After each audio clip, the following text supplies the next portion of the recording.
Magandang araw sa inyong lahat ng nanonood at nakikinig.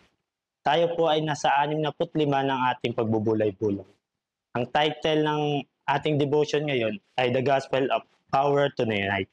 Ang kapangyarihan ng Ebanghelyo upang magkaisa. Ang Bible text po natin ay matatagpuan sa Efeso 2:14 na ganito po ang sinasabi. Sapagkat si Kristo na mismo ang nagbigay sa atin ng kapayapaan dahil pinagkaisa niya na ang Hudyo at ang mga Hentil. Sa pamagitan ng kanyang katawan, giniba niya ang mga pader sa alitan ng hidwa nang hiwalay sa atin. May 3 punto po tayo sa araw na ito. Una, recognizing the unifying power of the gospel. Ang gospel ay may kakayanan pag-isahin ang anumang hidwaan at pagkaiba-iba dahil sa pag-ibig at dugo ng Panginoong Hesus. Kung tayo man ay nasa sitwasyon na masama ang loob sa ating mga kapatid, galit na sa ating puso, ito ay panahon na para patawarin at palayain natin ang ating sarili dahil nais ng Diyos na tayo ay mamumuhay ng payapa at may pag-ibig.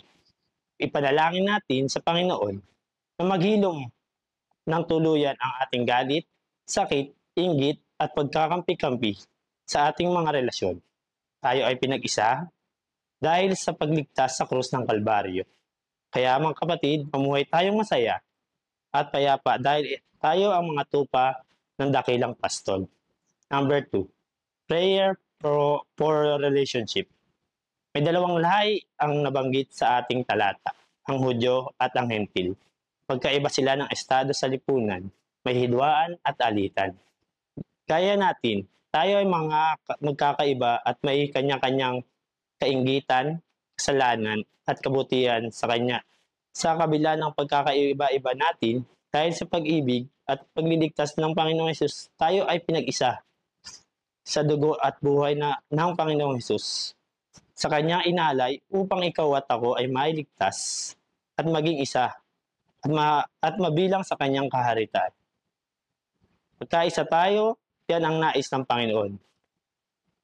Bilang magkakapatid, napakagandang pagmasdan na doon sa kalangitan na tayo lahat ay nagkakaisa at nagpupuri at sumasamba sa Panginoon. At tayo ngayon ay namumuhay ng payapa, may kagalakan at pagmamahal. Number 3, sharing the message of unity.